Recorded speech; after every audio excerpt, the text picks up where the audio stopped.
আজকে চোর, ডাকাত, ছিনতাই, লুচ্ছ, বদমাইশ, রাহাজানি, হত্যা, খুন, ধর্ষণ, গুমের সাথে যারা জড়িত তারা মাদকবাজ, তারা মেম্বার, তারা চেয়ারম্যান, তারা মেম্বার অফ দ্য পার্লামেন্ট।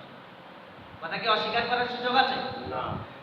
কোন একটা মাতব্বরকে দেখান যে বিএ পাস করে এসে তারপরে মাতব্বরি করছে, দেখান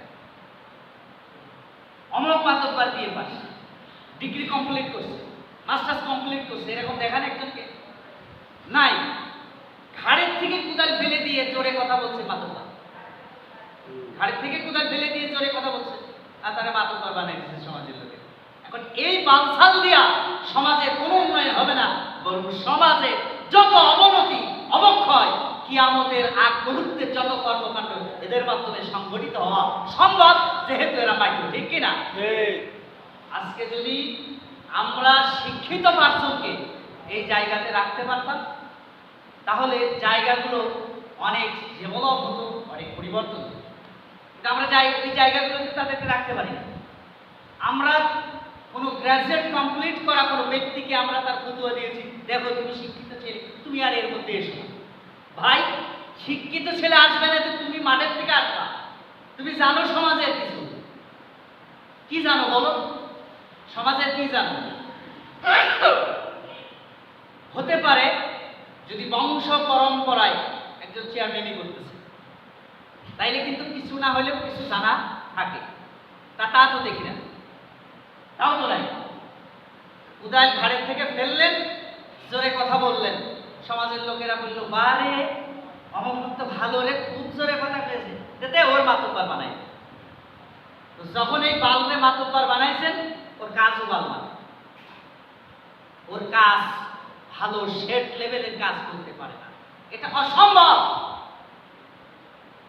এই জন্য তো আল্লাহ পাক কোরআন দিয়েছেন আর বলে দিয়েছেন যে ওয়াল্লাযীনা ইউমিনুনা বিমা উনজিলা ইলাইকা ওয়া মা উনজিলা মিন ক্বাবলিক ওয়া বিল আখিরাতি হুম ইউকিনুন। খুব সুন্দর কথা। নবী, আপনি তাদেরকে বলেন যারা কিয়ামতকে বিশ্বাস করে, তারা যেন কোরআনুল কারীমের বিসমিল্লাহর বা থেকে সূরা নাসের সিন পর্যন্ত সব তারা যেন তাদের জীবনে মেনে নেয়, তারা যেন ফলো করে, তারা যেন এই কোরআনুল কারীম দিয়ে জীবন সাজায়। এটা আল্লাহ পাক বলেছেন। আর শয়তানেরা আমাদেরকে বলেছে যে না, তুমি শুধু মসজিদের মধ্যেই থাকবা। ইনফ্যাক্ট আমাকে অনেক সময় বলা হয় যে ভাই, অনেকে বলে, অনেকে ভালোবেসে বলে, অনেকে রাগ করে বলে, না না না, তুমি তুমি কি তোমার এই ঝামেলার মধ্যে আসার দরকার নেই, তুমি শুধু মসজিদের মধ্যেই থাকবা, তুমি শুধু জুম্মা নামাজ পড়াবে, ব্যাস তোমার দায়িত্ব শেষ। যে সমাজ চালাবে কে বলেন? একটা ইমাম তিনি ইমামতি করবেন, পাশাপাশি চেয়ারম্যান হবেন। একটা ইমাম তিনি ইমামতি করবেন, পাশাপাশি বিচারক হবেন। একজন ইমাম তিনি ইমামতি করবেন, পাশাপাশি মেম্বার অফ দ্য পার্লামেন্ট হবেন। তাহলে সমাজ পরিবর্তন হবে, তার আগে সমাজ পরিবর্তন হবে না।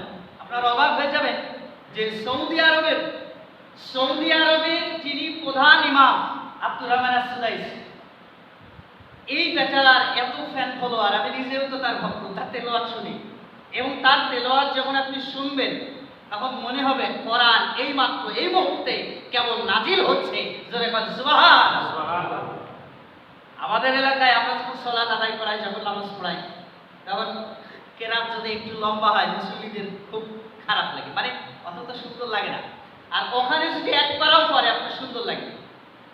এই আব্দুর রহমান আস-সুদাইস তিনি শুধু মক্কার ইমাম না, গোটা সৌদি আরবের প্রধান জাস্টিস, প্রধান বিচারপতি, প্রধান বিচারক। জোরে বলেন সুবহানাল্লাহ। যত বিচার ফয়সালা হয়েছে সৌদি আরবের এই রাষ্ট্রে, যত বিচার ফয়সালা হয়েছে, এই বেচারা আব্দুর রহমান আস-সুদাইস তার সিগনেচার ছাড়া, তার সার্টিফাই ছাড়া, তার অনুমোদন ছাড়া কোনো বিচার হয় না, কোনো ফাঁসি হয় না, কোনো আসামির জেল হয় না তার অনুমোদন ছাড়া। আজকে সৌদি আরবের একজন ইমাম একেবারে যিনি গ্রামাঞ্চলে ইমামতি করেন, তার পিছনে গভর্নমেন্ট লক্ষ কোটি টাকা ব্যয় করেন। কেন জানেন?